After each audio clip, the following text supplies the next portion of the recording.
as I'm walking home, and I'm thinking I want to just simply make videos, not edit them or slice them or rearrange them, make them and then upload them in recorded order to avoid, where possible, the suggestion that I've organised or structured or planned, or there's some guile involved in how I deliver this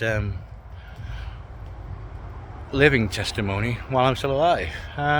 So anyway, I thought I'd make this short clip as I'm walking home, planning to whip out my old I've got the old what's that one, that DVD, cyber DVD, but they also do video edits. So anyway, I've got that software package. I bought it a few years ago and I haven't really used it, and I've been waiting for a reason to use it, and I need to clean up. I need to edit my videos, not because I want to hide or game anything, but because this fucking vlog is going to be boring as shit if I don't make it make sense.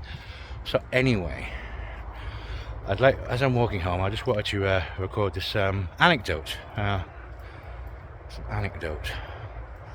And when I started recording, I remembered what anecdote I wanted to tell. Now, as I'm walking along, I can't remember what the anecdote was. So give me a minute. I'll think about. I wanted to tell an anecdote that doesn't hurt anyone, as in there's nobody involved in the anecdote that would be hurt by the anecdote. For example, something like that. And I thought of one a minute ago, and now I can't remember what it was. But I'll keep thinking, because it was something. Yes, I'm 43 years old. I was born in '79. It's 2022, and despite my public reputation, I live in the UK. I live in Wales. I'm English. My country, UK.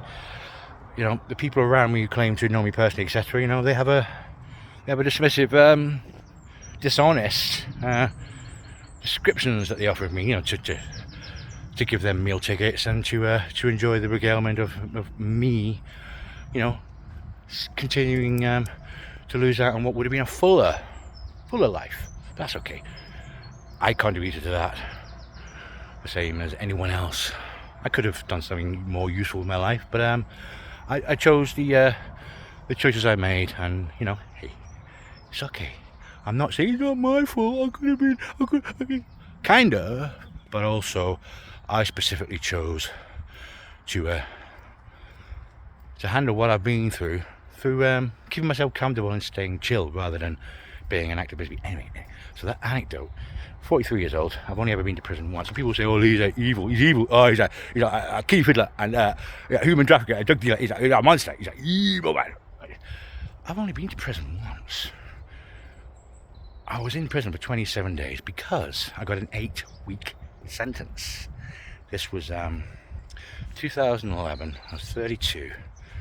I got an 8-week sentence for the charge and subsequent conviction of commercial burglary. I'll explain how it wasn't really dramatic or harmful to say those premises, etc. in a moment.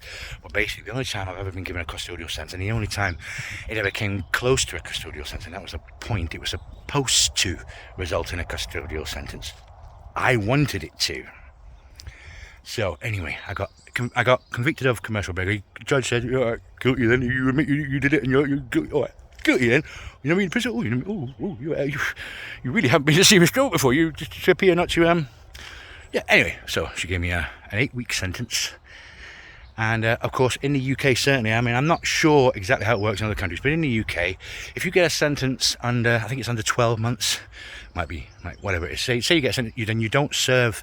So let's say you get convicted of in my case, 8 weeks. You don't spend 8 weeks in prison. You spend half of your sentence in prison. So in my case, that'd be 4 weeks, 28 days. And the second half, you're on something called license. Now, during the second half of your sentence, while you're on license, and we're not talking about probation, we're talking about your custodial sentence only being half in custody, and the second half being under. It's very much like probation, but it's not exactly the same. It's just being under license. And what that means is during that period of license, a bit like probation really, if you commit a crime again, then not only do you risk being convicted of that subsequent crime, but if you are found guilty, that means that half of the previous custodial sentence that you spent free and at liberty under license, you then also have to serve the second half of that previous sentence. So anyway, I got sentenced to 8 weeks, which meant I would be in prison for 4 weeks, 28 days. And the prison I spent my time in was Wormwood Scrubs in London. I can't remember the exact location. I'm gonna say west, northwest. Anyway, bloody hell, my mind's gone blank. But it was 2011, it was 2022. Wormwood Scrubs in London.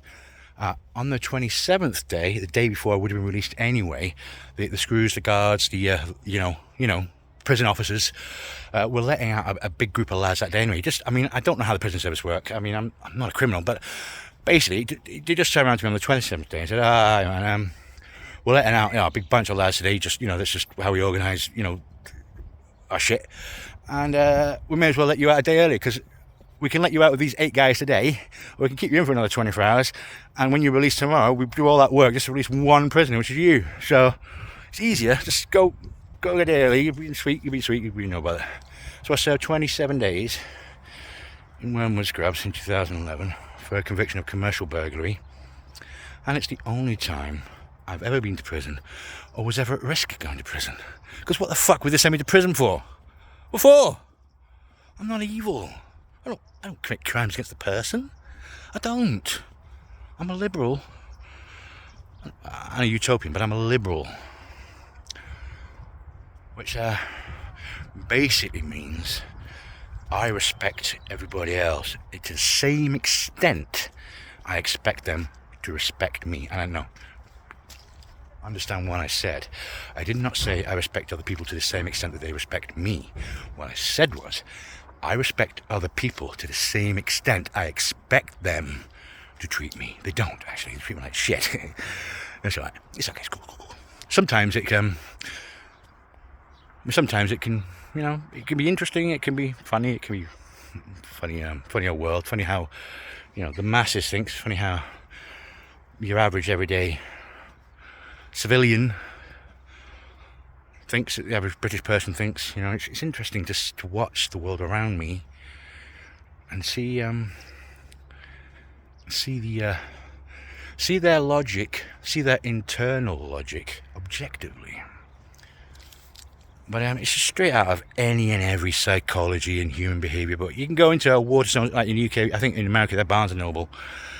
In the UK we have Waterstones, and that's the main one. That's our Barnes and Noble brand in the UK. The Waterstones bookstore, which is dying out, unfortunately. Bookstores are dying out, that's a shame.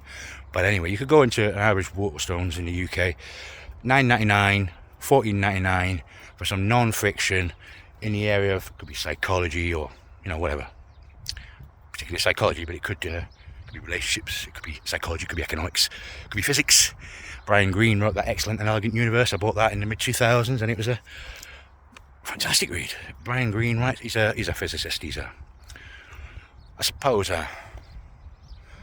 And what's especially, I've read his book in Elegant Universe. I don't really know what especially, but he does YouTube videos. He does the world science videos on YouTube. Anyway, Brian Greene, he's American. He's done TV shows, about quantum mechanics and stuff. He's an eminent, famous, kind of like he's famous in pretty much in the same way that that wonderful black guy. What's his name? The American. I want to say he's an astrophysicist. The black guy. I'm not right. I'm terrible with names. Crap. But you know who I mean. Anyway, it's kind of like him. It's kind of him. He's not as charming as the black guy. He just isn't, but he is very intelligent, and he does know what he's talking about. And his book, The Elegant Universe, was excellent. Anyway, I'm rambling again. So the point is, that 27 days I've spent in prison, it's the only time in my life, and I'm in my 40s, that I ever went near a prison. Although I do have an interesting anecdote about the time the police arrested me thinking I was my brother Jamie and tried to send me to prison. And I'll tell that anecdote in another clip.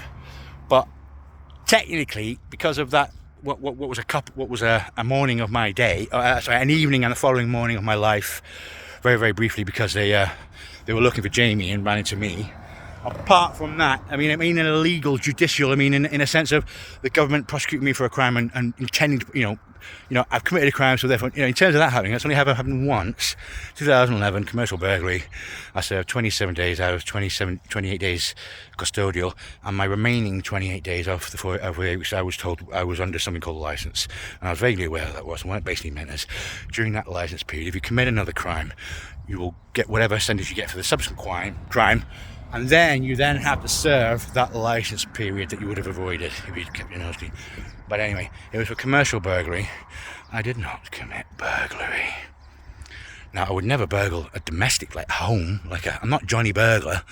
It's horrifying and immoral and disgusting, these stories about some poor working class family saved up all year and have a wonderful Christmas, the presents on the tree. They wake up in the morning and some crackhead snuck in the middle of the night and stole all the Christmas presents. Christmas is ruined. And it was the first Christmas they got an extra 30 quid a week between the two parents working, and you saved that 30 quid every week for a year to give their kids the most wonderful special Christmas, and Johnny the crackhead burglars broken in the window, stealing all their fucking presents and eating their mince pies. Bastards, whoever those fucking assholes are. But I've never personally, I hope I've never personally known anyone that's happened to. But you hear about that sort of stuff and you assume it must happen. Anyway, I would not commit a domestic burglary. I would not commit a crime against a person, because regardless of what my voice sound like, what my face sound like, what you imagine my general social personality might be like, I couldn't do that to a human being. So I've never committed a domestic burglary, although I do have an interesting anecdote about a domestic burglary. I'll do that in another clip. That's a good one. Yeah, it's a good one. I think it's a lesson in karma. I think it's a lesson in who you are, regardless of everybody else. Who you are. You. Me. You. Who we are individually. Not who I am to you, or who you are to me. Who you are to you, and who I am to me. And what that means for how we should navigate the world, and how we should prioritise what matters to us. But I do have a little anecdote about a domestic burglary, which I did not commit, and was never charged for it because I didn't commit it. But I knew the lad who did. But I have an anecdote about karma involving a domestic burglary, which is I like the story. Anyway, what had happened was, I was towards the end of 2010 and into 2011. I was quote unquote on the road. What that basically meant was backpack, hold all bag, maybe a carry bag with me groceries in if I bought groceries a day. I had my fixed disability income, and we'll get to that. I still have that fixed disability income, so I had money coming in every couple of weeks that I knew, even if I ran out of money and food, that the next check would come through. And I was technically homeless. I didn't have an address. In terms of somewhere I slept overnight. I had a tent, I had a sleeping bag, I had a backpack, I had a hold all, and I might carry groceries in a carry bag. And I just stormed all over the place. I might travel by train to get from one part of England to the other, etc.